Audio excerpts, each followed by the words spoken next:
ताम्र पाषाण का मतलब क्या होता है?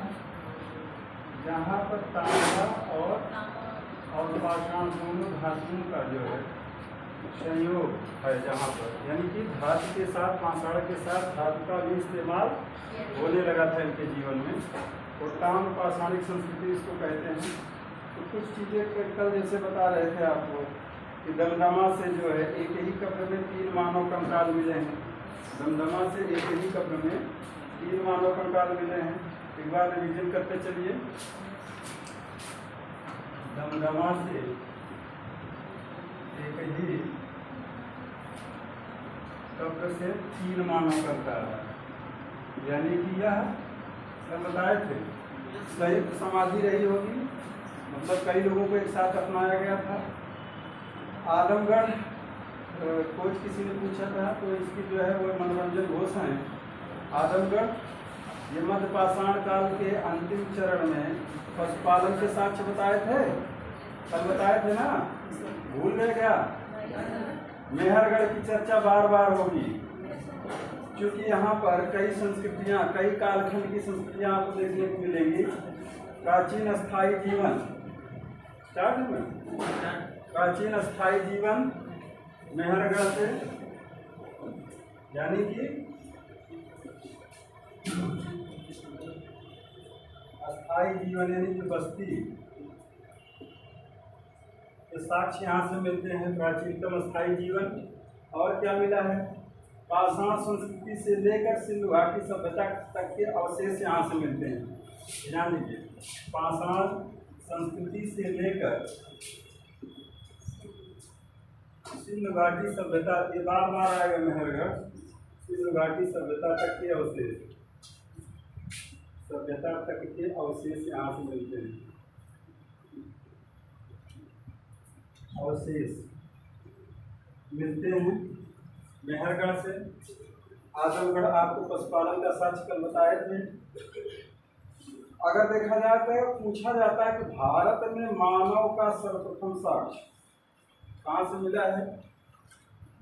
ये हथनोरा एक स्थान है। हथनोरा कहाँ पे पड़ता है? मध्य प्रदेश। यहाँ से मानव का सर्वप्रथम साक्ष्य देखने को मिलता है।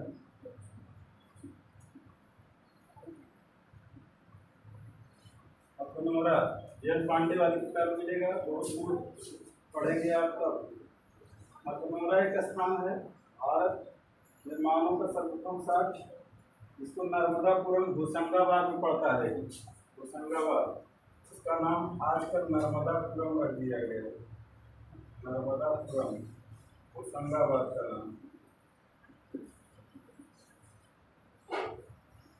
हथनोरा और कुछ खास चीज में अगर पूछा जाए आपसे, भीमबेटका की चर्चा हो गई थी विस्तृत ढंग से। बुर्जहोम और गुप्तराल कहाँ पड़ता है? जम्मू कश्मीर में। और यहाँ से क्या मिला था? वेरी गुड, गर्तावास। अगर बुर्जहोम की खोज पूछा गया है, किसने किया था? वेरी गुड, बुर्जहोम की खोज पूछा गया सवाल है डीटेरा और पीटरसन महोदय। बुर्जहोम और गुप्तराल, गर्तावास यहाँ से मिलते हैं नवपाषाण काल का। सर्वप्रथम अस्थिपंजर के साक्ष्य मिलते हैं मध्य पाषाण काल से। एक सवाल आया पीसीएस में, हड्डी निर्मित मातृ देवी की प्रतिमा कहाँ से प्राप्त होती है? बताओ जितेंद्र। हड्डी निर्मित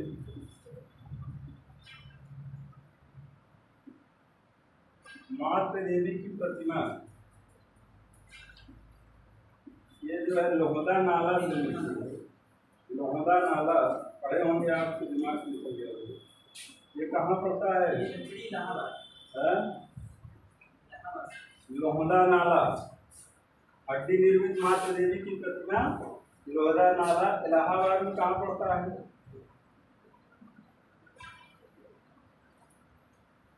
बेलन घाटी। इस घाटी में बोलन और बेलन दो नदी कल बताए थे ना, तो ये बेलन नदी है आपके ये मिर्जापुर पुराण साइड में पड़ती है बेलन नदी। बेलन नदी घाटी में ये मिलता है लोहरा नाला। यहाँ से हड्डी निर्मित मातृ देवी की प्रतिमा, प्राचीनतम मातृ देवी की प्रतिमा मिली है जो हड्डी से निर्मित, हड्डी से बनाई गई है। लोहरा नाला इससे भी सवाल पूछा गया था। लोहरा नाला क्षेत्र बेलन घाटी से। एक सवाल यह है, राष्ट्रीय मानव संग्रहालय कहाँ स्थित है? राष्ट्रीय मानव संग्रहालय बताओ। Very good. संग्रहालय ये आपका भोपाल में, कई बार सवाल पूछा गया। भोपाल राष्ट्रीय मानव संग्रहालय भोपाल।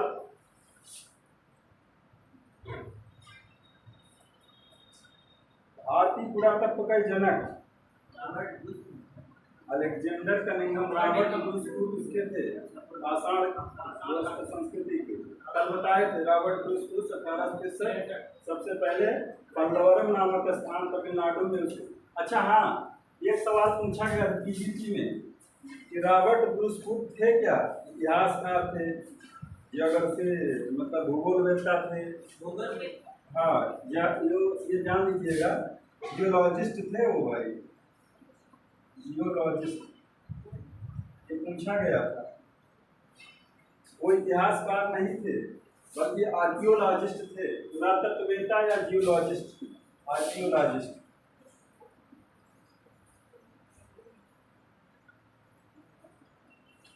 रॉबर्ट ब्रूस कूक।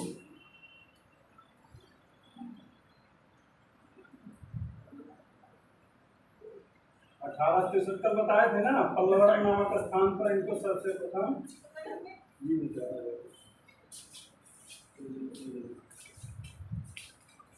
कल इसकी चर्चा हो गई थी। आगे देखिए, भारतीय पुरातत्व के जनक अलेक्जेंडर कनिंघम। लिख लीजिए, भारतीय पुरातत्व के जनक अलेक्जेंडर कनिंघम। भारतीय पुरातत्व के जनक अलेक्जेंडर कनिंघम को माना जाता है।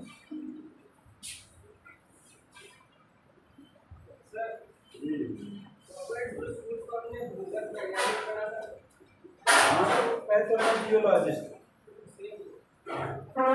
अंग्रेजी में बोल दिए भूगोलवेत्ता, जियोलॉजिस्ट सही पढ़ा था आपने। यही थे जो अलेक्जेंडर कनिंघम सर्वप्रथम पुरातत्व सर्वेक्षक नियुक्त किए गए थे भारत के, इसलिए भारतीय पुरातत्व के जनक कहे जाते हैं अलेक्जेंडर कनिंघम। आगे देखिए, ये जो है कब नियुक्त किए गए थे? 1861 में।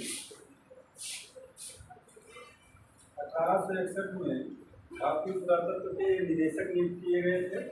इसीलिए इनको कहा जाता है निदेशक। या उस समय सर्वेक्षण का कार्य ही चल रहा था, इनके नेतृत्व में सर्वेक्षण हो रहे थे जो पुराने स्थल थे। तो सर्वप्रथम पुरातत्व सर्वेक्षक नियुक्त किए गए थे 1861 में अलेक्जेंडर कनिंघम।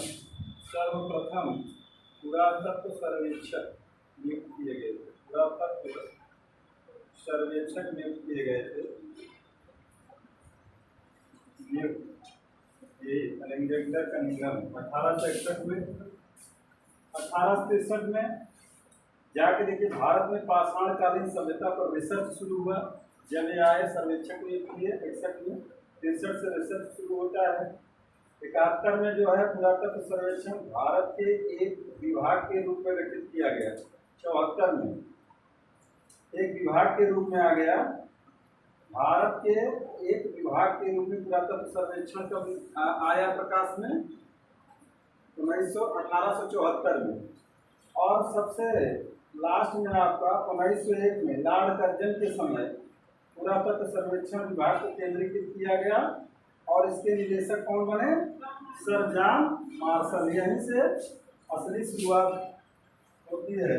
1901 में लॉर्ड कर्जन आते हैं, इनके टाइम का बना हुआ लोहे का पुल आप जाएंगे देखेंगे इलाहाबाद में, कर्जन पुल के नाम से मशहूर है। गए हैं इलाहाबाद? कौन कौन गया है? कभी तो अपन वो साइड से गंगा जी क्रॉस करेंगे, एक चंद्रशेखर सेतु बना है। अब ये लॉर्ड कर्जन वाला जो सेतु है, ऊपर से जो है मतलब परिवहन की व्यवस्था थी, जैसे ट्रक बस वगैरह चलती थी, नीचे से डबल डेकर था ये, ऐसे नीचे से जो है ट्रैक बनाया गया था किसका, रेलवे का, और ऊपर से गाड़ियाँ आ जाया करती। यहाँ गंगा जी का पुल है, करजन पुल। 1901 देश आज़ाद हुआ तो इस करजन पुल का नाम क्या कर दिया गया, मोतीलाल नेहरू, मोतीलाल नेहरू के नाम से कर दिया गया। और इसी के पैरेलल में एक चंद्रशेखर सेतु बनाया गया है। अब इसी के पैरेलल में एक भारत का सबसे लंबा नदी से बनाया जा रहा है, सेतु नहीं सॉरी पुल, नदी पुल बनाया जा रहा है। सेतु माने तो बांध हो जाता है।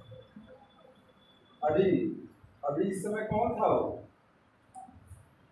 सोना और गंगा पे जो गांधी से पटना वाला, उससे बड़ा बन रहा है इलाहाबाद में, तो शायद 5-5.5 किलोमीटर के आसपास का, उससे ज़्यादा है। तो ये लॉर्ड कर्जन के समय में इसको बना दिया गया, पुरातत्व सर्वेक्षण का नाम दिया गया। लॉर्ड कर्जन के समय में पुरातत्व सर्वेक्षण विभाग को केंद्रीकृत किया गया और भारतीय पुरातत्व सर्वेक्षण का नाम दिया गया, तथा जॉन मार्शल को इसका प्रथम महानिदेशक बनाया गया। प्रथम महानिदेशक कौन थे, जॉन मार्शल, पुरातत्व सर्वेक्षण के प्रथम महानिदेशक जॉन मार्शल। और फिर इन्हीं के नेतृत्व में दयाराम साहनी वगैरह खुदाई करते हैं, जॉन मार्शल के ही नेतृत्व में।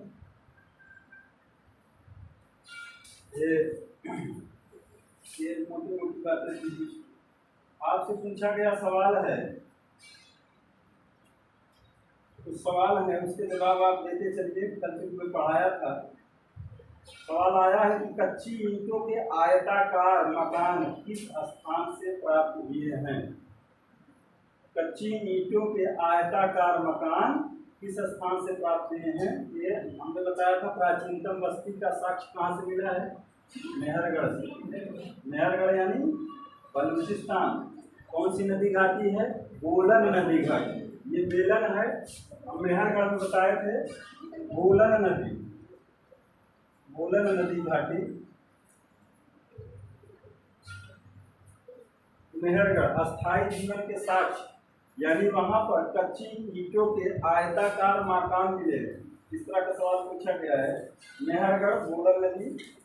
और यहाँ कृषि के भी प्राचीनतम साक्ष्य मिलते हैं, गेहूं के उगाने के प्राचीनतम साक्ष्य, और कपास, रुई, इसके काटन के कपड़े बनाए जाते हैं, इसके भी साक्ष्य मिलते हैं। वर्तमान समय में कहाँ पर है, बलूचिस्तान यानी पाकिस्तान में। तो मेहरगढ़ की चर्चा होती रहेगी। अगर आपसे छोटा सा सवाल पूछा जाए कि पूरा पाषाण युग के मानव की जीविका का मुख्य आधार क्या था, आखेट यानी शिकार करना, मात्र शिकार ही उनकी आजीविका का साधन था। और वही पत्थरों से वो जो है जीव जंतुओं का जो शिकार करते थे, उन्हीं पाषाण से यानी पत्थरों से। उनकी जीविका का साधन क्या था, शिकार करना। नव पाषाण काल की कुछ क्रांतिकारी घटना, कुछ विशेषताएं बताइए जल्दी से। Very good. आग, कृषि, पहिया बस्ती, नव पाषाण युग की ये सब जो है कुछ खास उपलब्धियां रही, इसीलिए इस काल को क्या कहा जाता है, क्रांतिकारी काल कहा जाता है। पूछा जाएगा नव पाषाण काल क्रांतिकारी काल क्यों कहा जाता है, इस पर जो है प्रकाश डालिए। तो ये सब बहुत सारी चीजें यहाँ देखने को मिलती। खास करके जो मानव के जीवन में क्रांतिकारी बदलाव कौन लाता है, आग, कृषि। और जब कृषि आग का ज्ञान हो गया, ये लोग अस्थायी जीवन यानी बस्ती बनाकर निवास करने लगते हैं। और साथ में कुम्भकारी और ये पहिए का आविष्कार हो जाता है, रथ वगैरह जिससे बनता था।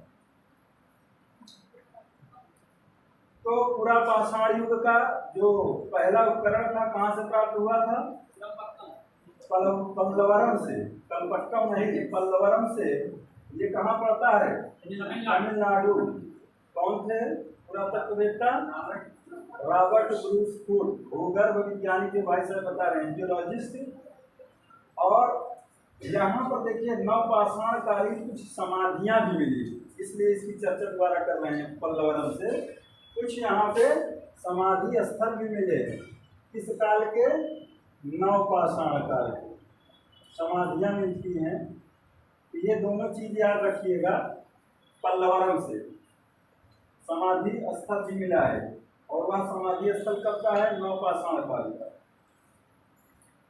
चित्रकला के बारे में हमने बताया था, प्रागैतिहासिक चित्रकला का नमूना कहाँ देखने को मिलता है? भीमबेटका कहाँ पर है? रायसेन जिला वर्तमान में। अगर रायसेन नहीं रहेगा तब आप भोपाल लगाइएगा, अगर ऑप्शन में भोपाल है, रायसेन नहीं है तो। भोपाल से 34 किलोमीटर हाँ दूर है, रायसेन जिले में वर्तमान में पड़ता है। ये आवासीय गुफाएं थी। क्या थी? आवासीय गुफाएं थी।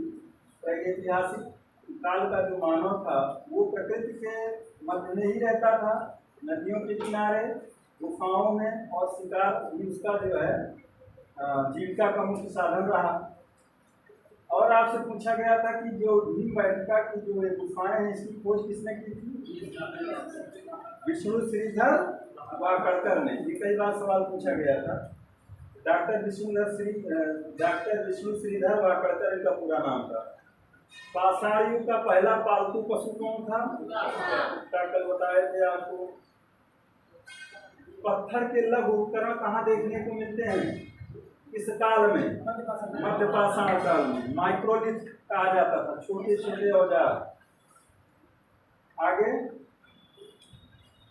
टेबुल संस्कृति, इसी को चापर चापिंग संस्कृति भी कहते हैं, इंडेक्स संस्कृति कहते हैं। ये कहाँ पर देखने को मिलती है? बताइए जल्दी से, कल बताए थे। आइसोलियन संस्कृति दक्षिण भारत में, ये मद्रास यानी तमिलनाडु में, मदुरै और अतिरपक्कम की कल चर्चा हमने किया था, इसलिए दोबारा एक बार आपको रिवीजन करवा रहे हैं। और टेबुल संस्कृति जो चापर चापिंग है, ये कहाँ पर देखने को मिलती है? सोहन नदी घाटी, यानी कि पाकिस्तान में सोहन नदी घाटी। चापर चापिंग, टेबुल संस्कृति कल पढ़ाए थे। चापर चापिंग, टेबुल संस्कृति कहाँ देखने को मिलती है? सोहन नदी घाटी। कहाँ पर है?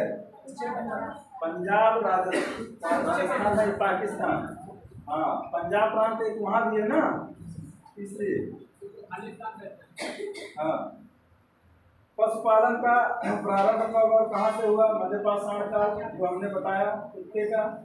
एक सवाल और पूछा गया है, ब्लेड एंड यूरिन संस्कृति का संबंध किस काल से है? ब्लेड एंड यूरिन उच्च पुरापाषाण काल की संस्कृति है, और हमने बताया था ब्लेड एंड यूरिन संस्कृति। ये सारे सवाल आए, इसलिए एक बार हमने इस पर चर्चा किया कि इस तरह के सवाल बनेंगे। ब्लेड एंड यूरिन, ये चित्तूर जिला है आंध्र प्रदेश में।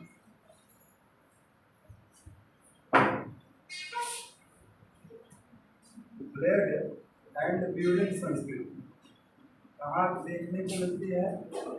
आंध्र प्रदेश यानी दक्षिण भारत में, ये चित्तूर जिले में।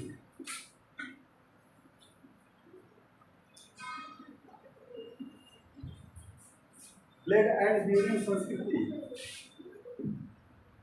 उच्च पुरापाषाण काल, उच्च पुरापाषाण काल याद आ रहा है कल? इसके अंतर्गत आया था उच्च पुरापाषाण काल। बताओ भाई, प्रागैतिहासिक काल, आद्य ऐतिहासिक काल, ऐतिहासिक काल हमने पढ़ाया था पाषाण काल में। तो फिर प्रागैतिहासिक काल में हमने निम्न, मध्य और उच्च पुरापाषाण काल बताया था। निम्न में फिर नीचे ये चापर चापिंग हमने बताया था, एसिलियन संस्कृति बताया था, ब्लेड यूरिन और ये इंडेक्स संस्कृति बताया था। याद आ रहा है? नहीं आ रहा? उच्च पुरापाषाण काल का था ये। उच्च पुरापाषाण का मतलब ये मध्य पाषाण काल के आसपास का। इसके बाद मध्य पाषाण काल से नवपाषाण काल आता है। खिचड़ी हो रहा है। चलिए धीरे धीरे पढ़ते रहिए, समझ में आएगा। तो सोहन नदी घाटी से निम्नपुरा पाषाण युग के स्थल देखने को मिलते हैं। सोहन नदी घाटी जो पाकिस्तान में है और महाराष्ट्र में।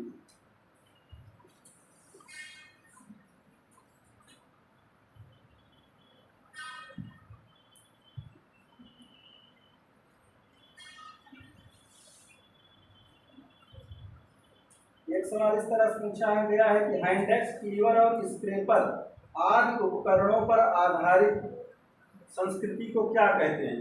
किस काल में इसको हम मानेंगे?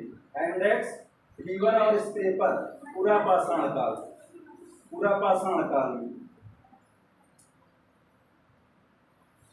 छोटे उपकरण कहाँ देखने को मिलते हैं? मध्य पाषाण काल में, इसको हमने बताया है। नव पाषाण काल का प्रथम प्रस्तर उपकरण कहाँ मिला है? ये ध्यान से कीजिएगा। नव पाषाण काल का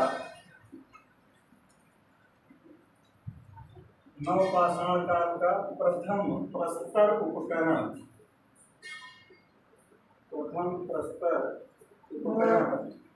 ये टोंस नदी है हमारे इलाहाबाद में। नव पाषाण काल का प्रथम प्रस्तर उपकरण, जैसे कि इसमें लिख लीजिए, टोंस नदी घाटी उत्तर प्रदेश में। टोंस नदी घाटी उत्तर प्रदेश में मिलता है। टोंस नदी घाटी उत्तर प्रदेश। टोंस नदी है हमारे प्रयागराज में, वहीं पे बेलम भी बहती है। टोंस नदी घाटी उत्तर प्रदेश। इसको सर्वप्रथम खोजा किसने था? 1860 सर्वप्रथम लेवेनशूयर ने। 1860 लेवेनशूयर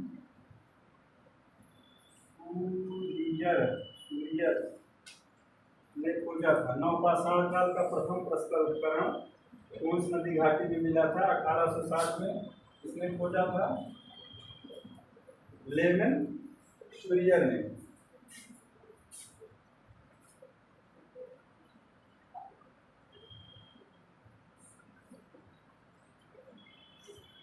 हमने बताया था कि बुर्जहोम से एक कब्र मिली है, या एक नहीं कई कब्र मिली हैं। तो उस कब्र में पालतू कुत्ता है, मालिक के साथ दफनाया गया है। ये सवाल पूछा गया था, कहाँ से मालिक के साथ पालतू कुत्ते के दफनाने के साक्ष्य मिलते हैं? तो बुर्जहोम, वही बुर्जहोम गुप्त कराल, ये कहाँ पर है? जम्मू कश्मीर में। मालिक के साथ कुत्ते के दफनाए जाने का साक्ष्य, कुत्ते के दफनाए जाने का साक्ष्य यहाँ से मिलता है। कई बार सवाल पूछा गया, बुर्जहोम, मालिक के साथ कुत्ते के दफनाए जाने का साक्ष्य। एक नवपाषाणिक स्थल है भाई, चिराग पर कुछ सवाल बनते हैं। कहाँ पर है? बिहार में। क्यों प्रसिद्ध है? हाँ, वेरी गुड। हड्डी निर्मित औजार उपकरण मिले हैं, वेरी गुड। चिराग बिहार से भाई, ये जो है यहाँ से हड्डी निर्मित उपकरण मिलते हैं। नवपाषाण कालीन है ये, नवपाषाण कालीन स्थल है।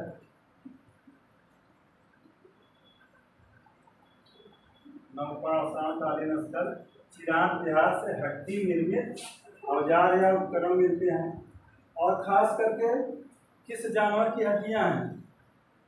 हिरण के सींग की जाए, खास करके हिरण की सींग जो है इसकी बनाए गए हैं उपकरण सर्वाधिक मात्रा में। सर्वाधिक हिरण की सींग के उपकरण मिलते हैं, हिरण की सींग के उपकरण मिलते हैं।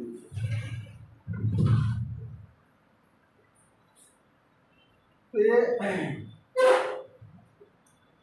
आपसे कल बताए थे कि चावल का प्राचीनतम साक्ष्य कहाँ मिला है? लहुरा संत कबीर नगर में पड़ता है। पहले बस्ती में था, अब वही मगहर संत कबीर नगर बन गया है। कबीरदास कहाँ रहते थे? बनारस में ना। अरे तुलसीदास जी भी वहीं रहते थे, तुलसी घाट, राजघाट, तमाम सारे घाट वहाँ देखने को मिलेंगे। लेकिन एक भ्रांति थी कि अगर आप जो है काशी में प्राण त्यागेंगे तो आपको क्या मिलेगा? स्वर्ग यानी जन्नत। अगर कहीं मगहर चले गए तो आपको जहन्नुम मिल जाएगा यानी नरक। इस भ्रांति को तोड़ने के लिए कबीरदास कहाँ चले गए? मगहर। उसी मगहर जो है ये हाईवे जा रहा है लखनऊ से सीधे गोरखपुर वाला, उसी को पड़ता है। और उसी का नाम क्या रख दिया गया? संत कबीर नगर, बस्ती से काट कर। हाँ, जितनी क्या वो जो धर्म परंपराएं दुनिया भर की चल रही थी, अंधविश्वास को तोड़ने का मैंने काम किया उस समय सोचिए जब गौतम बुद्ध पर पत्थर बरसाए जाते थे, उसके कुछ बहुत सालों बाद जो है इनका जन्म होता है। कबीर सिंह, तुलसी वगैरह जो आते हैं, तो कबीर का बहुत बड़ा रोल है भारत के जो आडंबर को खत्म करने के लिए। उन्होंने बहुत सारे काम किए हैं, उनके दोहों में आज भी देखने को मिलता है। हिंदू, मुस्लिम, सिख, ईसाई सबका जो है उन्होंने कसीदे गढ़े हैं। तो देखिए कोल्डिहवा से जो है धान चावल के जो साक्ष्य मिले हैं, अगर भाई देखिए अगर कोल्डिहवा है और लहुरा देवा नहीं है, लहुरा देवा, तो आप कोल्डिहवा लगाइएगा। ठीक, ये कंफ्यूजन वाला सवाल है। तो ये यहाँ धान की भूसी मिली है और धान की भूसी मिली है तो निश्चित तौर पे चावल तो निकला ही होगा। तो कोल्डिहवा ये भी प्रयागराज से, इलाहाबाद से इसका संबंध है। 6000 ईसा पूर्व में ये सारे साक्ष्य देखने को मिलते हैं यहाँ। तो आइए हम लोग चलते हैं ताम्र पाषाणिक संस्कृति देख लेते हैं। अभी तक क्या देख रहे थे? चैल्कोलिथिक, ये ऊपर लिखे हैं। अभी तक स्टोन एज हम देख रहे थे ना। चैल्कोलिथिक में देखिए कहा जाता है कि सबसे पहले पाषाण से परिचित हुआ मानव, उसके बाद धातुओं में देखा जाए तो सबसे पहले किससे परिचित होता है? तांबा, फिर कांसा से, फिर लोहे से, तमाम धातुएं फिर आज बाद में आती है। तो ये जो ताम्र पाषाणिक संस्कृति देखने को मिलती है, तो यहाँ पे तांबे एवं पत्थर के प्रयोग की जो अवस्था थी, आप यहाँ लिख सकते हो। अगर आपसे पूछा जाए तो तांबे और पाषाण यानी ताम्र और पाषाण के प्रयोग की अवस्था, ताम्र और पाषाण के प्रयोग की अवस्था को हम क्या कहेंगे? ये उपयोग या प्रयोग की अवस्था, ये ताम्र पाषाणिक संस्कृति के अंतर्गत आता है। तांबा और पाषाण दोनों का यहाँ पर जो है संयोग देखने को मिलेगा। तो अगर देखा जाए तो भारतीय उपमहाद्वीप के कुछ हिस्सों में तांबे का प्रयोग लगभग कब शुरू हो गया था? 3000 ईसा पूर्व से ही शुरू हो गया है। अगर देखें तो भारतीय उपमहाद्वीप में तांबे का प्रयोग 3000 ईसा पूर्व से बताते हैं शुरू हो जाता है। मतलब ईसा मसीह के जन्म से 3000 वर्ष पूर्व भारतीय उपमहाद्वीप में। दूसरी बात यह है शुरू हो गया था। तकनीकी दृष्टि से अगर हम देखें तो ताम्र पाषाणिक अवस्था कांस्य युगीन संस्कृतियों यानी सैंधव सभ्यता के पहले आएगी कि बाद में? पहले आती है। समझ रहे हैं? हमने पाषाण देखिए stone age plus chalcolithic age दिया गया है, लेकिन कुछ अगर कालखंड देखा जाए ये बाद में या उसके समांतर देखने को मिलती है। तो यह ध्यान में रखिएगा, ज्यादातर जो है पलड़ा भारी है पहले वाली अवस्था में। तकनीकी दृष्टि से ताम्र पाषाणिक अवस्था कांस्य युगीन संस्कृतियों यानी सैंधव सभ्यता के पहले आती है, परंतु कालक्रमानुसार देखें तो भारत में सैंधव सभ्यता कांस्य संस्कृति पहले से, सैंधव सभ्यता की कांस्य संस्कृति पहले आती है और ताम्र पाषाण संस्कृति बाद में। और उत्तर प्रदेश में अगर देखें ताम्रपाषाणिक संस्कृति का विस्तार, ये सबसे ज्यादा कहाँ देखने को मिलता है? उत्तर प्रदेश का दोआब क्षेत्र।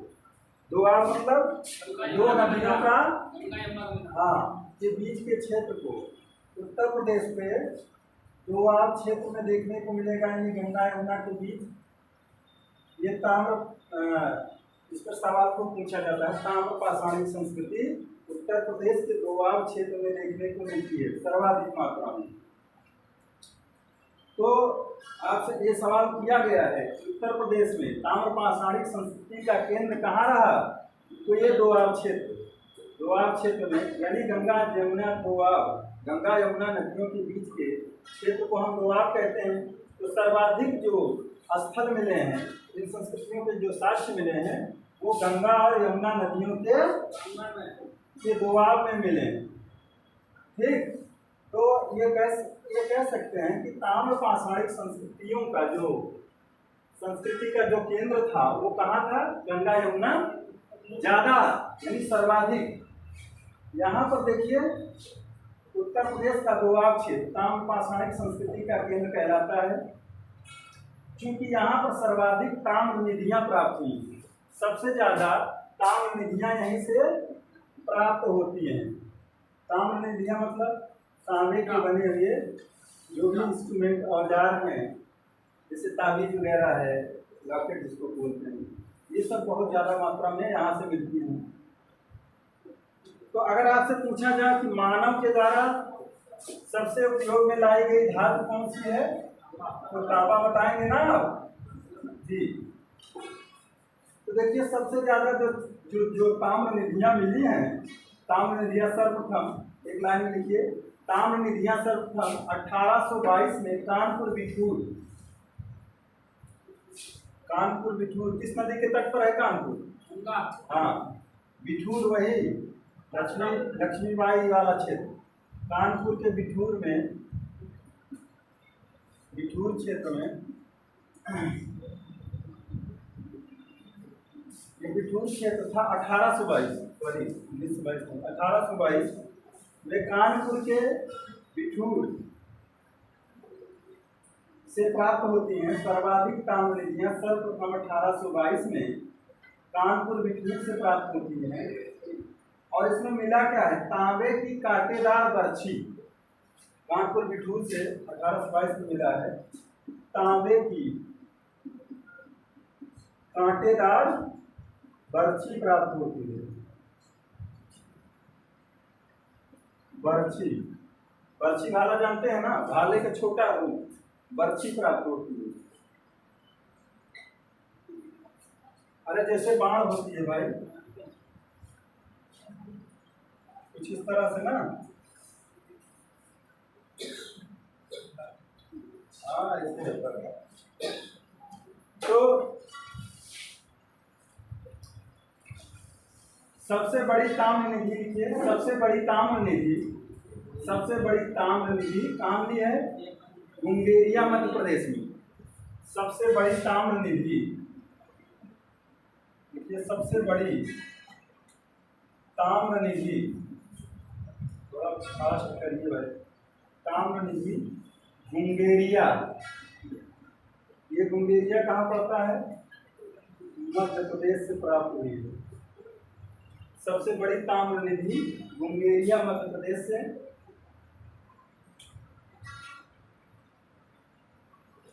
कुल 424 उपकरण मिले हैं भाई तांबे के, और जिसमें 102 चांदी की वस्तुएं भी।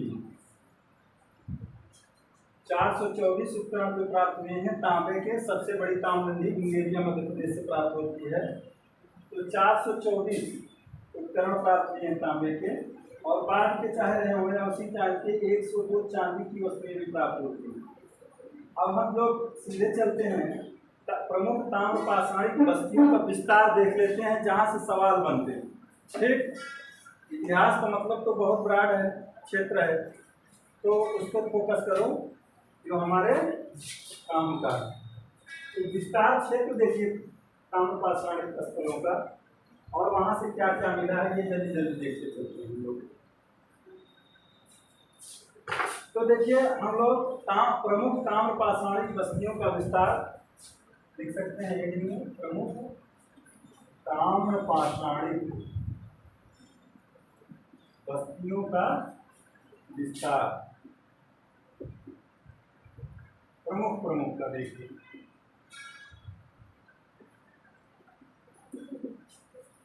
तो देखिए हम जो भारत में जो मिल रहा है तो उसमें सबसे पहले हम देखते हैं दक्षिणी पूर्वी राजस्थान, बड़े इंपॉर्टेंट हैं यहाँ के स्थल।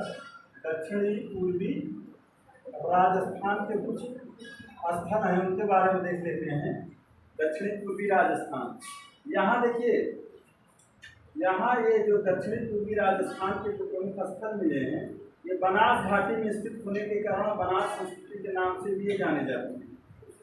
एक अगर आपसे पूछेगा बनास संस्कृति के अंतर्गत आहार वगैरह आता है, अभी हम बता रहे हैं, तो ये बनास घाटी यानी कि बनास नदी होगी ना, बनास घाटी में स्थित होने के कारण इसको बनास संस्कृति भी कहते हैं।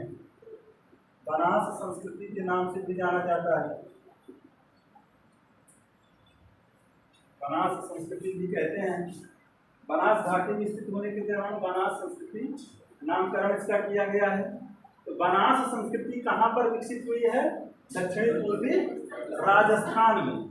इस तरह का सवाल पूछेगा कि बनास संस्कृति का उद्भव कहाँ हुआ था, तो राजस्थान, दक्षिणी पूर्वी राजस्थान या राजस्थान। अब इसके अंतर्गत बहुत सारे स्थल आपको मिलेंगे। आहार एक स्थान है, आहार या आहार को पूछा जाता है इस पर सवाल। आहार, इसमें आगे लिखिए, ये आहार क्षेत्र जो है उदयपुर जिला राजस्थान में पड़ता है। उदयपुर जिला राजस्थान, उदयपुर जिला है ना, कहाँ पर है? राजस्थान में। आहार संस्कृति वहाँ देखने को मिलेगी। और ये किस नदी के तट पर है? आहार नदी के तट पर। यहाँ पर कौन सी नदी है? आहार नदी के तट पर स्थित है। आहार नदी के तट पर आहार संस्कृति, उदयपुर जिला राजस्थान। आहार नदी के तट पर होने के कारण इसको हम आहार संस्कृति भी कहते हैं। आहार नदी पर स्थित होने के कारण इसे हम आहार संस्कृति भी कहते हैं। इसकी खोज लिख लीजिए। इसका स्थानीय नाम क्या है? जितेंद्र बताओ। धूलकोट या धूलकोट स्थानीय नाम। जैसे हम लोग आहार नाम से इसको जानते हैं इस नदी की वजह से, इस संस्कृति को, लेकिन स्थानीय नाम क्या है? धूलकोट मिल सकता है। तो धूलकोट इसका स्थानीय नाम है आहार का। इसकी खोज लिख लीजिए। रतन चंद्र अग्रवाल, खोज करता रतन चंद्र अग्रवाल। जो खास चीजें उसको हम नहीं छोड़ना चाहते हैं। रतन चंद्र अग्रवाल। तो उदयपुर जिला किस नदी के तट पर है? आहार नदी से। इसको इसलिए आहार संस्कृति भी कहा जाता है। अगर आपसे सवाल पूछा जाए आहार संस्कृति का उद्भव कहाँ हुआ था, तो राजस्थान में। राजस्थान में बनास संस्कृति भी देखने को मिलती है, आहार संस्कृति भी आपको देखने को मिलेगी। और देखिए,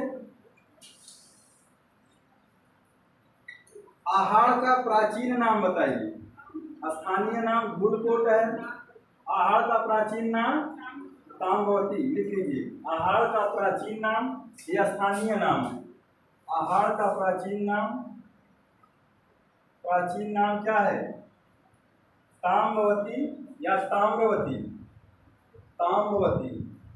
ऐसा क्यों? जी, वेरी गुड। ताम्रवती या ताम्रवती। तो हम वही तांबा वाली संस्कृति तो पढ़ ही रहे हैं ना। तो यहाँ पर जो है तांबे के औजार जो बनाते थे, जो लोग ये बनाते हैं, क्या कहते हैं? कारीगर। तो यहाँ पर बहुत संख्या में होते हैं। जैसे शहरों में नहीं, फला गली इसलिए प्रसिद्ध है, फला गली में यह मिलता है। हाँ, यहाँ तो आपका छोटा शहर है, जैसे इलाहाबाद, कानपुर, कहीं भी जाओगे ना, वहाँ चोर बाजार है, ये सामान वहाँ मिलता है, होता है ना। इसी तरह से ये आपका प्रसिद्ध था। तो ताम्रवती या ताम्रवती यानी तांबे वाली जगह या गली के नाम से जाना जाता था। तांबे वाली जगह है गली, आगे नहीं कीजिएगा।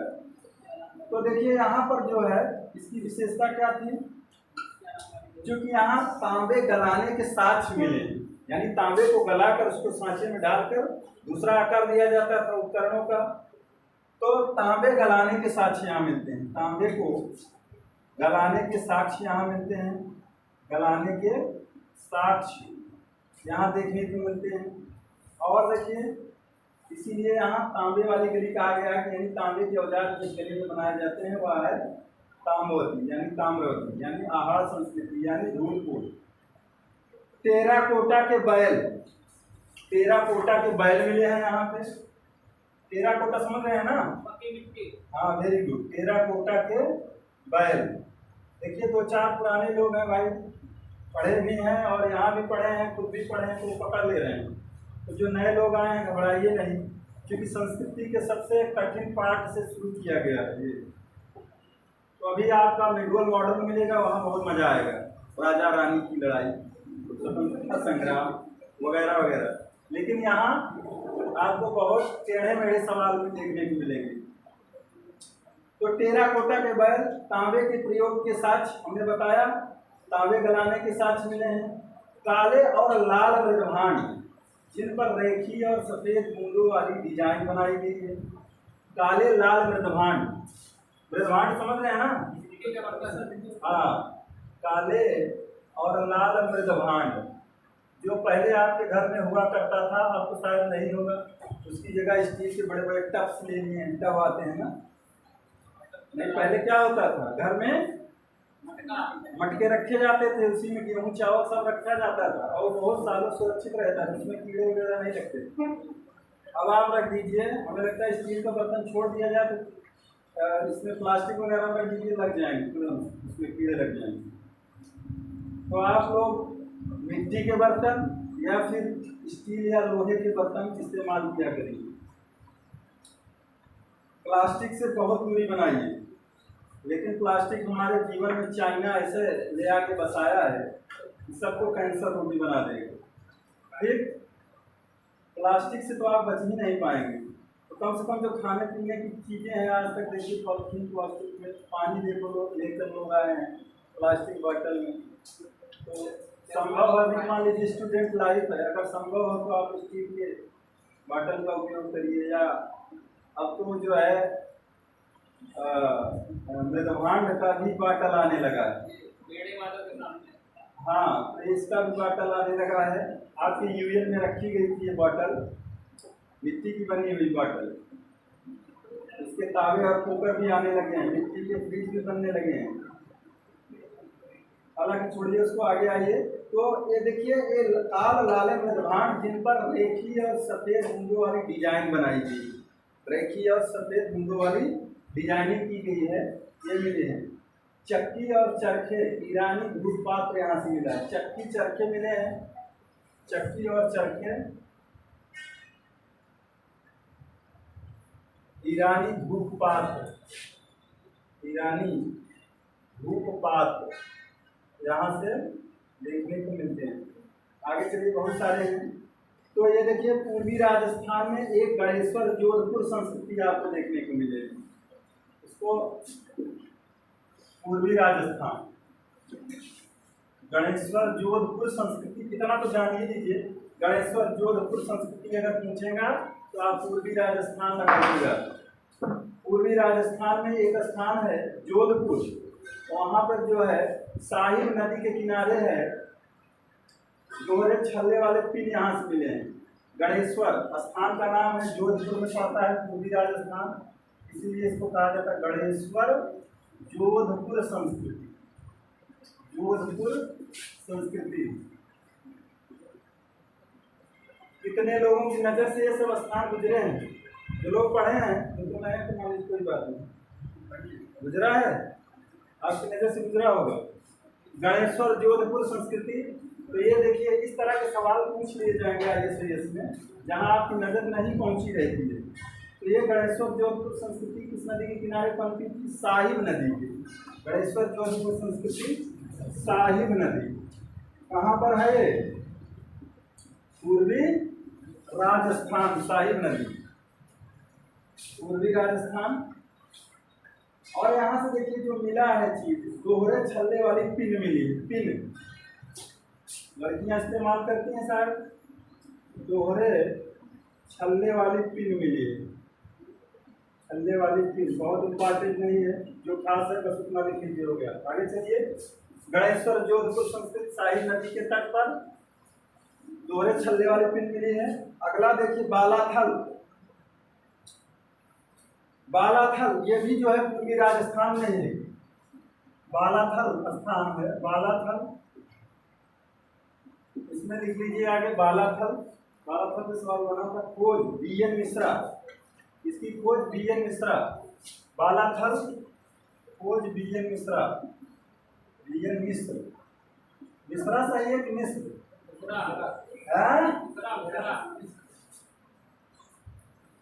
कितने मिश्रा लोग हैं इसमें? हाँ, आप मिश्रा लिखते हैं कि मिश्र? लेडीज मिश्रा लिखती है बट जेंट्स ज्यादातर मिश्र लिखते हैं। चार है बीमारी में खतरा, पंडितों में मिश्रा।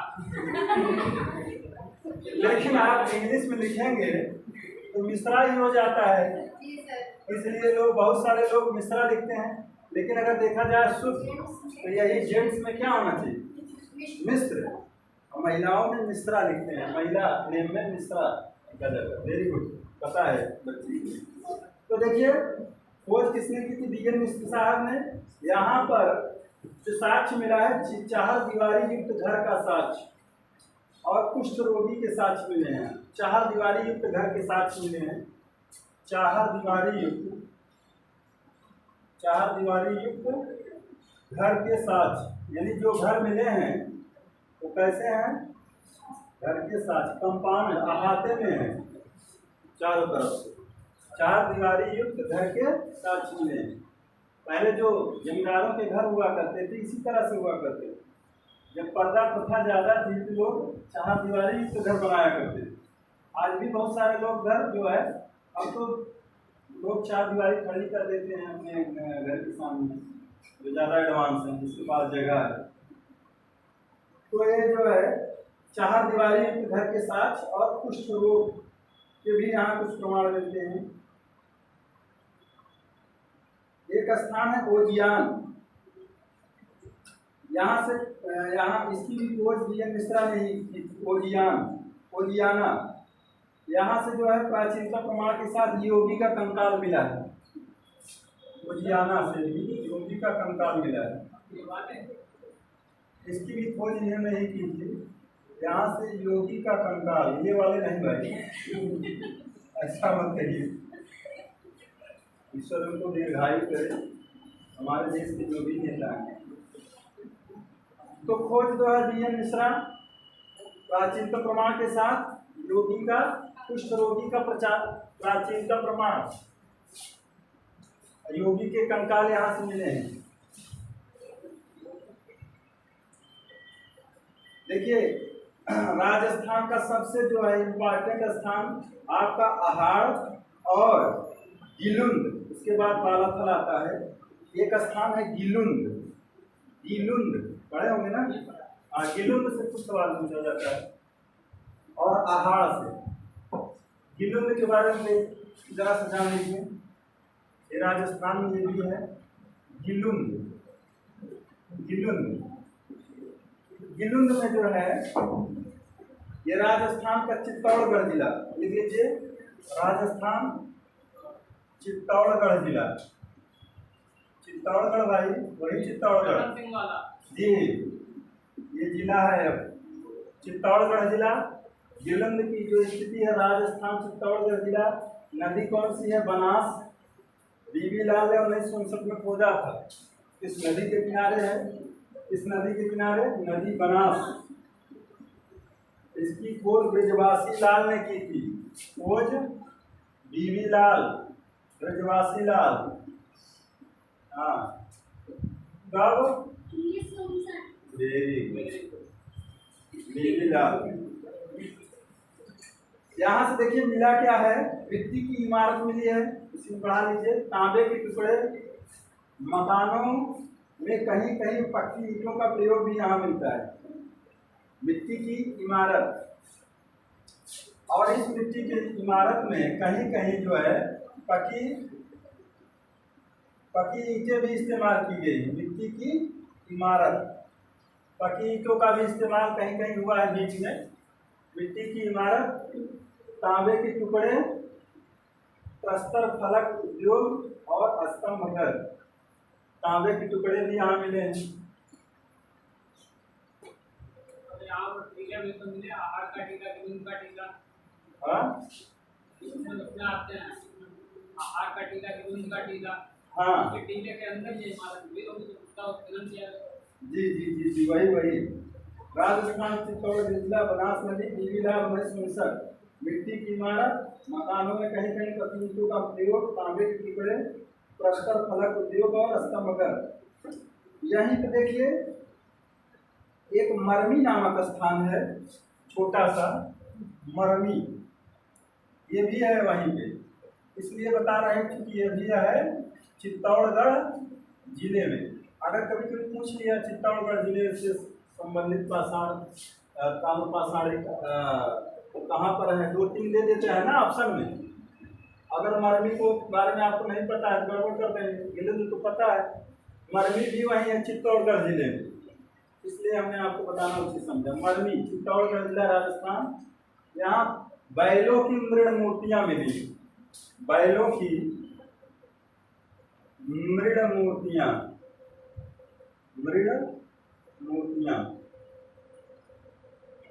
बैलों की मृण मूर्तियाँ। अभी टाइम तो है ना, खत्म कर दी। ये देखिए ये आपका हो गया राजस्थान में जो ताम्र पाषाणी बस्तियाँ थी जिसका विस्तार था। खास हमने ये बता दिया, 2-4 और होंगे। तो अब आ जाइए पश्चिमी मध्य प्रदेश के ताम्र पाषाणी का, वही ये राजस्थान के थे ना। पश्चिमी मध्य प्रदेश में जो मिले हैं उनको देख लेते हैं।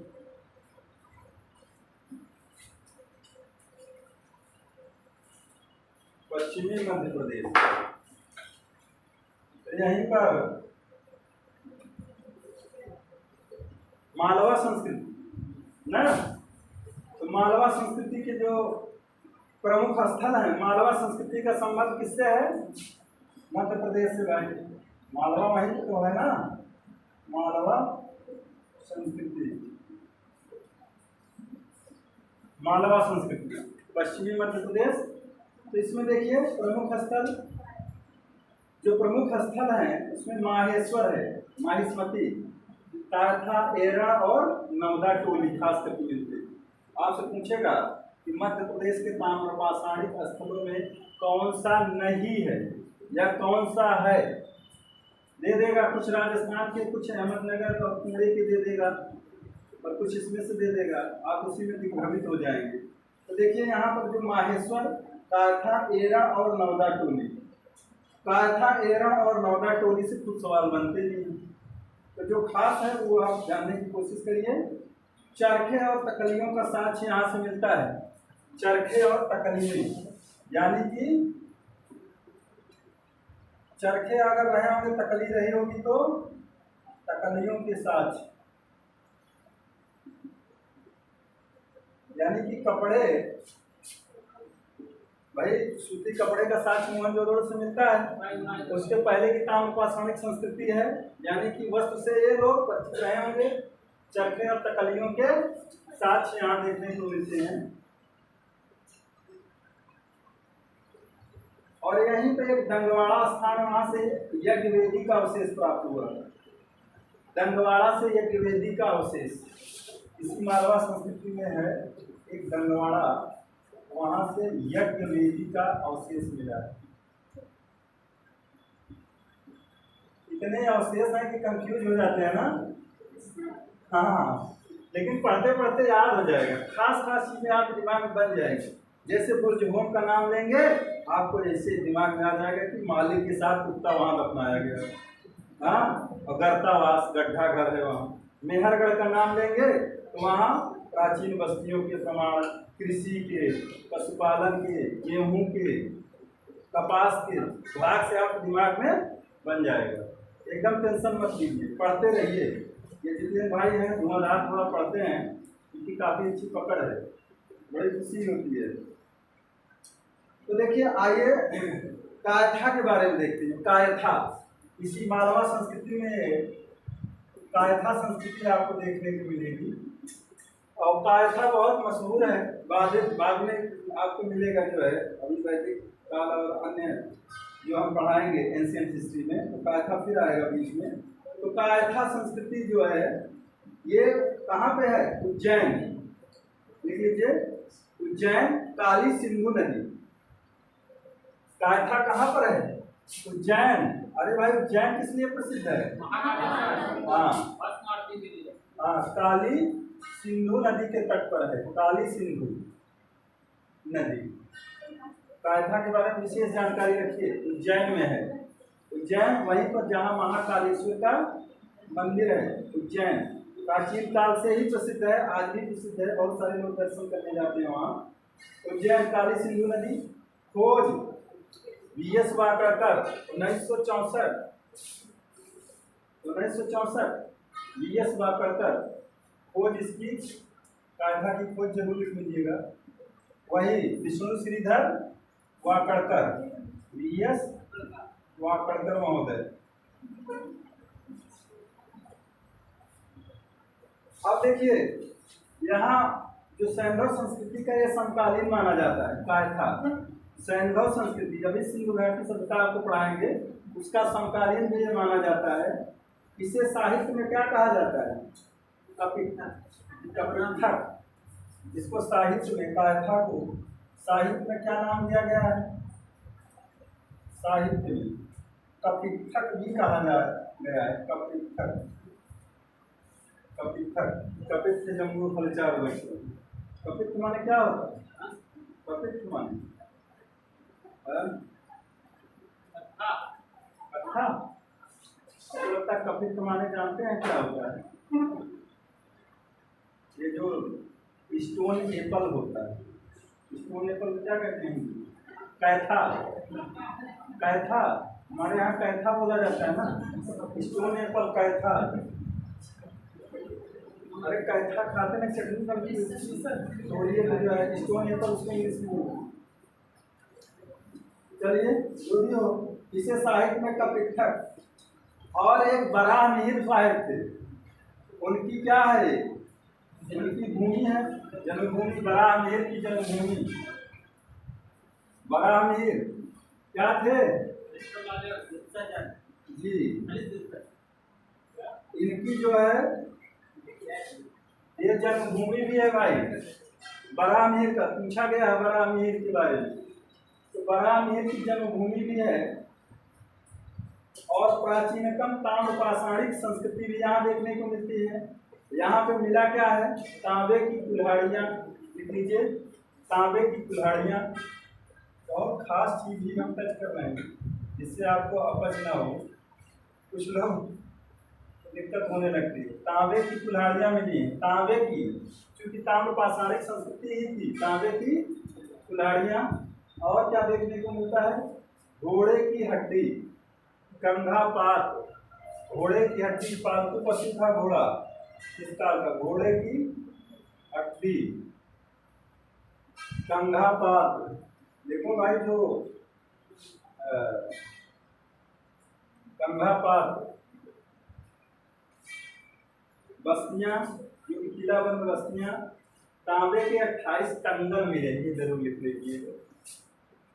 किलाबंद बस्तियां, किलाबंद बस्तियां।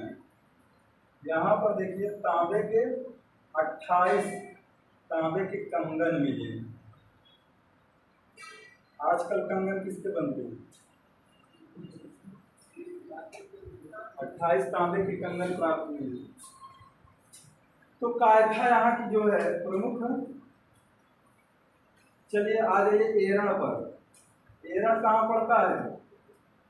वहीं यहीं पे पड़ता है, मध्य प्रदेश में, सागर जिला में पड़ता है। मिटा दे रहे हैं एरण, जहाँ से सवाल बनते हैं उन स्थानों को जरूर टच कर लीजिए। एरण, एरण है आपका सागर जिला, मध्य प्रदेश। विदिशा भी जिला है। विदिशा विदिशा क्षेत्र में पड़ता है। सागर जिला एरण, ऐसे होता है, ऐसे ही होता है। सागर जिला मध्य प्रदेश। विदिशा विदिशा विदिशा जिला है, क्या है विदिशा? हमको लगता है जैसे हम लोग कहते हैं पूर्वांचल, बुंदेलखंड, पश्चिमांचल, अवध क्षेत्र, जो भी हो, सागर जिला मध्य प्रदेश, विदिशा लिख लीजिएगा। और यहाँ पर देखिए किलाबंद बस्तियों के साक्ष्य मिले हैं। इसका पुराना नाम क्या है? स्वभोग नगर। इसका पुराना नाम यानी प्राचीन नाम स्वभोग नगर। स्वभोग नगर, जो लोग पढ़े हैं उनको भी रिवाइज होता रहेगा, बैठे रहोगे तो कुछ मिलेगा ही। देखिए कहा जाता है कि इसकी खोज 1838 में टी.एस. बर्ट महोदय ने की। टी.एस. बर्ट कहीं किताब में वाकड़कर का भी नाम मिलता है क्या? वाकड़कर का भी नाम मिलता है क्या? एरण की खोज में टी.एस. बर्ट 1938। चलो जो भी है टी.एस. बर्ट। अब देखिए इसका पुराना नाम क्या है? स्वभोग नगर। और यहाँ पर देखिए और सारी चीजें देखने को मिलेंगी, इसीलिए यह इम्पॉर्टेंट है। एरण से बताओगे और क्या मिला है खास चीज? क्यों प्रसिद्ध है? सती प्रथा के साक्ष्य विदिशा ने बनवाया था। जरूर याद आ रहा है, संस्कृति में हमने हेलियोडोरस की। तो यहाँ पर जो है सती प्रथा के साक्ष्य वाला जो अभिलेख मिला है भानुगुप्त का 510 ईस्वी का है। 510 ईस्वी का भानुगुप्त का गुप्त शासक था। सती प्रथा का प्रथम साक्ष्य यहाँ पर देखने को मिलता है। पता था 510 ईस्वी। भान पढ़ाए तो हैं इसलिए पूछ रहे हैं भाई, आप आते थे ना पहले, ये बच्चा आता था थोड़ा इंटरेस्टेड। 510 ईस्वी भानुगुप्त का सती प्रथा का प्रथम साक्ष्य यहाँ देखने को मिलता है। ये कहानी क्या थी? इनके मित्र यानी सेनापति कौन थे? विष्णुगुप्त थे। हाँ, और ये जो हूणों के विरुद्ध ये जो है इनकी हत्या हो गई थी। वीरों के विरुद्ध ये अभियान किए और जब हूणों ने इनकी हत्या कर दी। जब इनकी हत्या हो गई, इनके मित्र विष्णुगुप्त की, मित्र यानी सेनापति विष्णुगुप्त की जब हत्या हो गई तो इनकी पत्नी जो थी विष्णुगुप्त की पत्नी ने क्या कर लिया? आत्मदाह कर लिया। तो सती प्रथा का जो ये लिखित जो साक्ष्य मिलता है यहाँ से 510 ईस्वी को भानुगुप्त का सती प्रथा का प्रथम साक्ष्य यहाँ से देखने को मिलता है। ये विष्णुगुप्त की पत्नी थी जो सती हुई। ये अभिलेखीय साक्ष्य है भाई, अभिलेखीय साक्ष्य। अभिलेख लिख लीजिएगा, अभिलेख ये मिला है 510 ईस्वी भानुगुप्त का सती प्रथा। और यहाँ देखिए खास चीजों में गुप्तकालीन विष्णु प्रतिमा लिख लीजिए, बहुत इंपॉर्टेंट है भाई। यहाँ पर और क्या मिला है? गुप्तकालीन।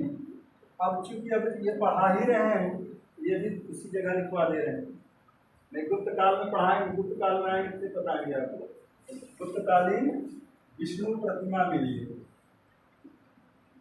क्या मिला है? और बारह प्रतिमा भाई, बारह प्रतिमा समझ रहे हैं? बारह मिहिर नहीं, 12 प्रतिमा वही जो कल बताए थे, विष्णु का अवतार शुकर वाला। 12 प्रतिमा भी यहाँ पे मिली है, गुप्तकालीन विष्णु प्रतिमा और 12 प्रतिमा। और क्या मिला है? वही गरुड़ स्तंभ, हेलियोडोरस वाला गरुड़ स्तंभ। एरा से यही एरा से ही मिला है सब। गरुड़ स्तंभ लेख, गरुड़ स्तंभ लेख। गरुड़ भगवान किसकी सवारी है? विष्णु की। और गधे पर कौन सवारी करता है? लक्ष्मी की सवारी क्या है? उल्लू। यमराज भगवान किससे आते हैं? शनि देव। इसका भी सवाल बनते हैं, इसलिए आपसे एक बार पूछ लिए। तो देखिए, अगर हिंदी में देखें तो एरा का अर्थ होता है धर्मी, ऊंचा, प्रबुद्ध, स्वर्ग इत्यादि नाम मिलता है। तो यहाँ देखिए खास चीजें किलाबंद बस्तियों के साथ। एक बार फिर से देखिए, सागर जिला मध्य प्रदेश, विदिशा। और नदी कौन सी है? बेतवा नदी।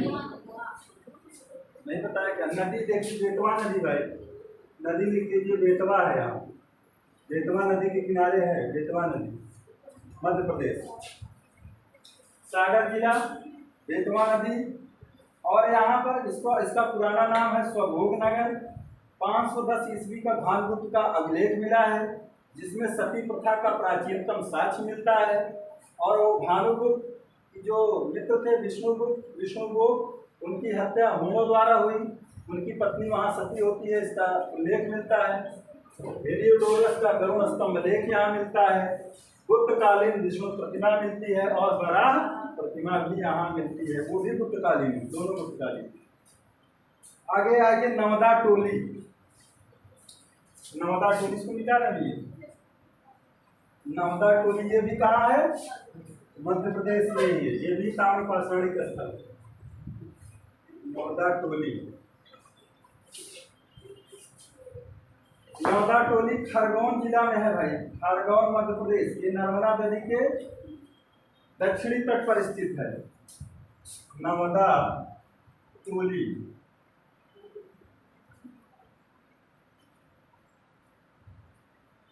खरगोन जिला मध्य प्रदेश।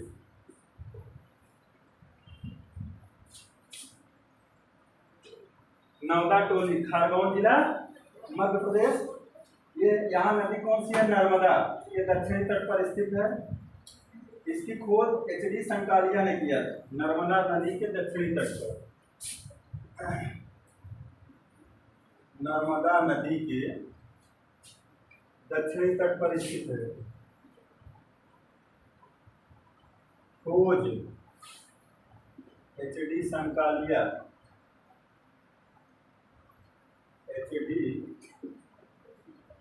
हिंदी में लिख दीजिए, एच.डी. संकालिया।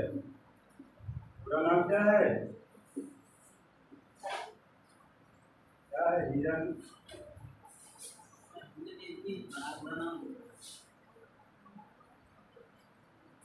हीरानंद से ऐसे करके शुरू। हीरानंद धर्मा, चलो बता देंगे। एच.डी. संकालिया, उसको सर्च कर लीजिए।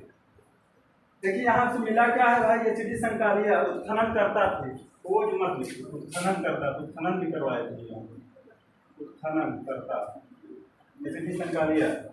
अब देखिए यहाँ से मिला क्या है? विस्तृत उत्खनित ताम्रपाषाणिक स्थल है नवदा टोली। ये है जो है सबसे विस्तृत उत्खनित ताम्रपाषाणिक स्थल। सबसे विस्तृत उत्खनित ताम्रपाषाणिक स्थल है ये। ताम्रपाषाणिक स्थल। आज चेक को लिखी पेज नहीं खत्म। चलो अभी तो हम लोग पहुंचेंगे महाराष्ट्र में, अभी तो चल रहे हैं एमपी भी। तो नवदा टोली सबसे विस्तृत उत्खनित ताम्रपाषाणिक स्थल। और यहाँ से देखिए क्या मिला है? मालवा संस्कृति का सबसे बड़ा तथा इस संस्कृति का सर्वप्रथम खोजा गया स्थल है। लिख लीजिए, मालवा संस्कृति का सबसे बड़ा, मालवा संस्कृति का सबसे बड़ा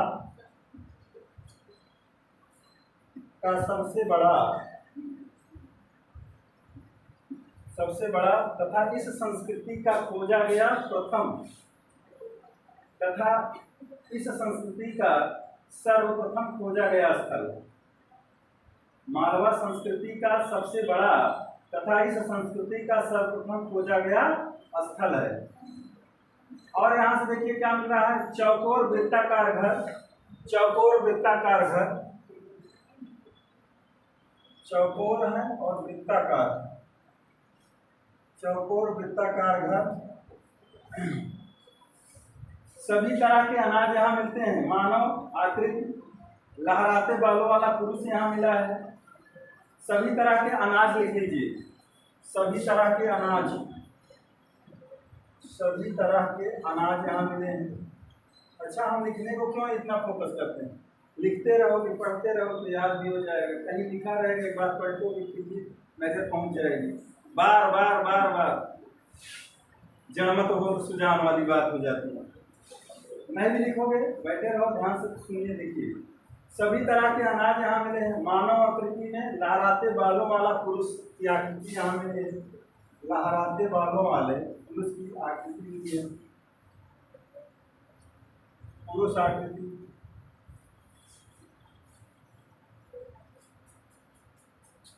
और देखिए, अग्निवेदिका सामूहिक मानव नृत्य के भी सांच मिलते हैं।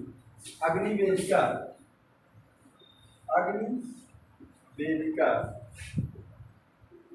सामूहिक नृत्य, जैसे आप लोग करते हो भांगड़ा, सामूहिक नृत्य। आज मेरे यार की शादी है, गिर गिर पड़त यार की शादी। अग्निवेदिका बेटा, उसमें आप हवन यज्ञ करते हुए देखे होंगे घर पे। अग्निवेदिका ऐसे होता नहीं है। स्वास्थ्य वगैरह क्या बनाते हैं आप लोग, ओम मंगलाय नमो हनुमान, क्या करते हैं, विष्णुवाय नमः, नहीं स्वाहा बोलते, हाँ क्या बोलते हैं, स्वाहा, स्वाहा कैसे किया जाता है। अरे हमारी सभ्यता संस्कृति भूलो मत भाई, हाँ इंग्लिश फेल आ जाता है। दोस्त ये देखो दूसरा नहीं जानती है, ऐसे करते हैं, ये जानना चाहिए भाई।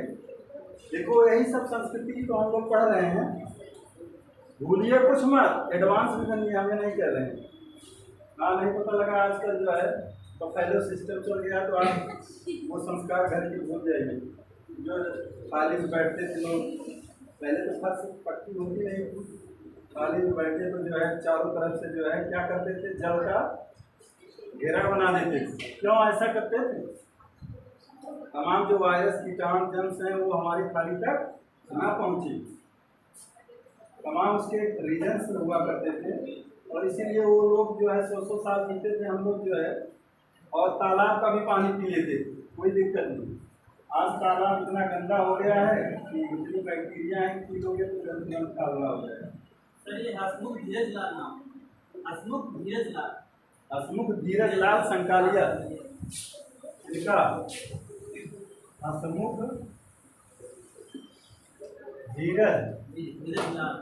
धीरज लाल, बड़े हसमुख थे, क्या संकालिया, कहाँ के थे, हसमुख धीरज लाल संकालिया। अरे एक बात ऐसे कोई था, मैं पूछा था किसी एग्जाम में, हमारे सामने कुछ गुजरा, तो सब कुछ जानने की कोशिश करिए, घुसकर पढ़ाई करिए। अब आइए देखिए, हम लोग चलते हैं पश्चिमी महाराष्ट्र में, थोड़ा सा बच्चा है, 5 मिनट हम लेंगे। पश्चिमी महाराष्ट्र देखिए, यहाँ जोरवे संस्कृति मिलेगी। अभी आपको हमने कौन कौन से संस्कृति पढ़ाया, जल्दी से बताओ। मालवा संस्कृति, हाँ मालवा संस्कृति के अंतर्गत आहार संस्कृति तो आपका राजस्थान वाली है, बनास संस्कृति में आएगा आहार संस्कृति। संस्कृति नाम उस नदी के नाम पर कर दिया गया। तो अब हम जोरवे संस्कृति, कौन सी संस्कृति पढ़ने चल रहे हैं, जोरवे, अजीब लगेगा नाम। जोरवे संस्कृति का उद्भव कहाँ होता है, महाराष्ट्र में। आइए जोरवे संस्कृति पर जोर लगा देते हैं। बनास संस्कृति देख लिए हम लोग, मालवा संस्कृति देख लिए। तो मालवा का नाम जैसे आएगा आपके दिमाग में कौन सा प्रदेश आना चाहिए, मध्य प्रदेश। बनास संस्कृति आहार ताम्रवती नाम आएगा तो क्या आना चाहिए आपके दिमाग में, राजस्थान। बागौर नाम ले तुरंत राजस्थान आना चाहिए कि नहीं। इस तरह से कनेक्ट करिए प्रदेश से, तो आपको तुरंत याद हो जाएगा। तो पश्चिमी महाराष्ट्र में आपको देखिए 2 जिले हैं, अहमदनगर जिला और पुणे जिला, और यहाँ पर यह संस्कृति पनपी थी। पश्चिमी महाराष्ट्र में, पश्चिमी महाराष्ट्र राजधानी मुंबई। अभी देखिए यहाँ पे 1-2 जिले आपको मिलेंगे। एक है अहमदनगर, अहमदाबाद कहाँ है? हाँ, और ये अहमदनगर आपको महाराष्ट्र में,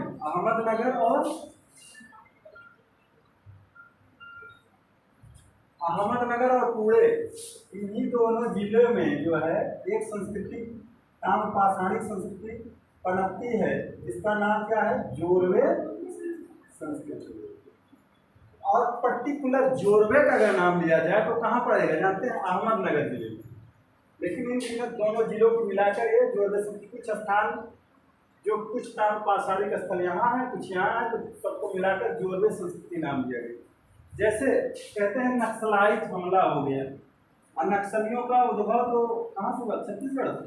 कोई नक्सल गांव का नाम था नक्सल, और उसके नाम से अब जो है उग्रवादी संगठन बन गया। और जहाँ भी गतिविधियाँ होती है कहते हैं नक्सलाइटों ने हमला कर दिया। उसी तरह से अहमदनगर और पुणे ये 2 जिले हैं जहाँ पर कौन सी संस्कृति पनपी थी? जोरवे संस्कृति। जोरवे संस्कृति देखिए, ये महाराष्ट्र के दक्कन में ताम्रपाषाणिक संस्कृति को जोरवे संस्कृति कहा गया है। इस संस्कृति के खोजकर्ता थे M.N. देशपांडे। M.N. देशपांडे ने इस संस्कृति को खोज निकाला था। खोजकर्ता M.N. देशपांडे।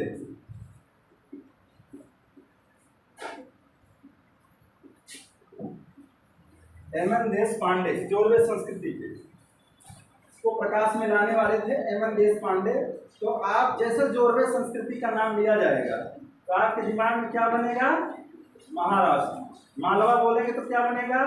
मध्य प्रदेश। बनास आहार संस्कृति बोलेंगे तो राजस्थान। तो देखिए यहाँ पर जो है अहमदनगर और पुणे जिले को मिलाकर दोनों जिलों में जोरवे संस्कृति पनपी थी। ये महाराष्ट्र के दक्कन क्षेत्र में, यानी पश्चिमी महाराष्ट्र। अगर ये भी पूछा जाए महाराष्ट्र के किस क्षेत्र में ताम्रपाषाणिक संस्कृति देखने को मिलती है, तो पश्चिमी महाराष्ट्र के दक्कन क्षेत्र में। जैसे हम लोग कहते हैं बुंदेलखंड क्षेत्र, जो हमारे लोग पहाड़ी क्षेत्र है बुंदेलखंड, कहेंगे कि भाई उत्तर प्रदेश का सबसे अविकसित क्षेत्र कौन सा है? तो आप सीधे कहोगे बुंदेलखंड इलाका। वहाँ पानी भी नसीब नहीं होता लोगों को, पत्थर ही पत्थर है, न खेती होती है, हाँ, और जो है वो विकास की राह से बहुत दूर है। इसीलिए जैसे आपका उत्तराखंड अलग हुआ था तो इसी वजह से मांग की गई थी ना कि हमारा पहाड़ी क्षेत्र है, वहाँ लोग, यहाँ लखनऊ की सरकार वहाँ विकास पर ध्यान नहीं दे पाती, पहाड़ी क्षेत्र आंदोलित हुए। बाद में वहाँ जो है बुंदेलखंड वाले भी अलग मांग कर रहे हैं, अलग हमारा राज्य बना दिया जाए। छोड़िए, आगे बढ़िए। तो जोरवे जो है ये कहाँ पर है? अगर पर्टिकुलर जोरवे का नाम लिया जाए तो जोरवे जो है कहाँ पड़ेगा? किस जिले में? अहमदनगर जिले, अहमदनगर जिले महाराष्ट्र में पड़ेगा जोरवे। और जोरवे जो है ये गोदावरी की सहायक प्रवरा नदी के तट पर है। ये जो है कौन सी नदी है? गोदावरी की सहायक, गोदावरी की सहायक नदी एक है प्रवरा नदी, सहायक प्रवरा नदी के तट पर है। अगर प्रवरा न रहे तो गोदावरी रहे तो वो भी लगा सकते हो। प्रवरा नदी के तट पर स्थित है गोदावरी की सहायक प्रवरा नदी के तट पर जोरवे संस्कृति। यहाँ देखिए खास करके जो जोरवे पर्टिकुलर स्थान है जोरवे, वहाँ से स्वर्णाभूषण मिले हैं। स्वर्णाभूषण समझ रहे हैं? है तो ताम्रपाषाणिक स्थल, लेकिन यहाँ सोने के आभूषण भी मिले हैं। सोने के आभूषण, अंडाकार दीपक, स्वर्णाभूषण और अंडाकार दीपक मिले हैं। अंडाकार दीपक ये इनकी प्राप्ति होती है। और सबसे बड़ी बात जो यहाँ समाधियाँ मिलती हैं, यानी कि अंत्येष्टि समझ रहे हो ना? अंतिम संस्कार होता है ना अंत्येष्टि, तो जो समाधियां मिली हैं उनका सिर किधर है?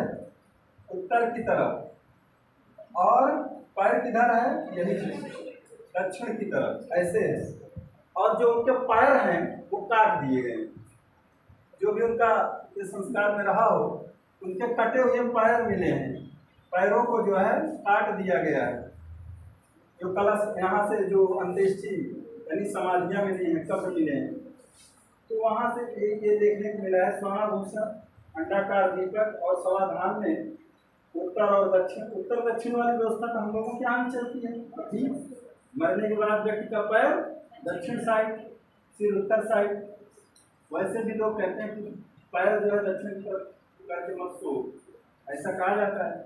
तो साइंटिफिक भी रीजन है, वो कैंपास वाला जो आप पढ़े होंगे, मैग्नेटिक सिस्टम वाला। तो आगे देखिए, इसमें जो सबसे इम्पोर्टेंट स्थल है नेवासा, 2-3 है। नेवासा, नेवासा के बारे में देख लीजिए, फिर छोड़ दे रहे हैं, 2 रह जाएंगे, कल पढ़ा देंगे। नेवासा, नेवासा से क्या मिला है? पटसन और जूट के साथ। नेवासा, नेवासा से पटसन, पटसन समझ रहे हो ना क्या होता है? ये नेवासा क्षेत्र जो है ये आपका कहाँ पड़ेगा? अहमदनगर जिले में, जोरवे संस्कृति के अंतर्गत आएगा। अहमदनगर जिले में पड़ेगा, अहमदनगर जिला। जोरवे संस्कृति तो हम पढ़ा ही नहीं, जोरवे संस्कृति, जोरवे संस्कृति का नेवासा जो स्थल है वो अहमदनगर जिले में पड़ेगा। और देखिए यहाँ पटसन के साक्ष्य मिलते हैं, रेशम का प्राचीनतम साक्ष्य भी यहाँ देखने को मिलता है। पटसन, पटसन या जूट के साक्ष्य। कौशेय किसे कहा गया है साहित्य में, वेद में? रेशम, रेशम यानी कौशेय के साक्ष्य भी मिलते हैं। इसको कौशेय भी कहा गया, पूछा गया इस बार सवाल, कौशेय के साक्ष्य भी मिले हैं नेवासा से। शीश विहीन देवियों की मूर्तियां मिली, ऐसी देवी मूर्तियां मिली हैं जिनके सिर काट दिए गए हैं। शीश विहीन देवी मूर्तियां, शीश विहीन यानी सिर विहीन देवी मूर्तियां यहाँ से मिली। तो अब देखिए हाईलाइट कर लिया करो, कुछ चीज पूछी जाती है। पटसन वाला दिमाग में रखिए, पटसन निवासा, पटसन निवासा हमारे देवरबे यानी महाराष्ट्र। बाकी चीजें नहीं पूछी जाती हैं, फिर भी बताना पड़ता है। मिलते तो बहुत सारी चीज हैं, जो खास होते हैं वो हम बता देते हैं। देवियों की मूर्तियां, एक जो है बच्चे का कंकाल मिला है और उसके गले में एक तांबे का मणके का हार डाला गया है। जो बच्चे का कंकाल मिला है, यहाँ बच्चे के कंकाल में ताम्र के मणके का हार मिला है। इसका मतलब तांबे की ताबीज वगैरह या जो भी आजकल हम लोग किसका पहनते हैं, सोना भूषण वाला या चांदी का जो भी पहनते हैं, उस समय यहाँ इम्पॉर्टेंट धातु रही होगी ना। बच्चे के कंकाल को लिख लीजिए, कंकाल के गले में इसका हार है, तांबे के मनके का हार। मनका समझ रहे हैं ना, लड़ियों वाला, वही उसको का मनके का हार मिला है। पटसन रेशम याद करना इसमें बस। पत्थर की कुल्हाड़ी बनाने का कारखाना मिला है यहाँ। हम जो है देखिए ताम्र पाषाण दोनों संस्कृति देख रहे हैं ना। पत्थर की कुल्हाड़ी बनाने का कारखाना,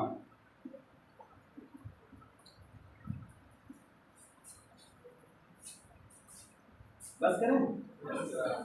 चलिए आपके चेहरे बता देते हैं, ज़्यादा करें।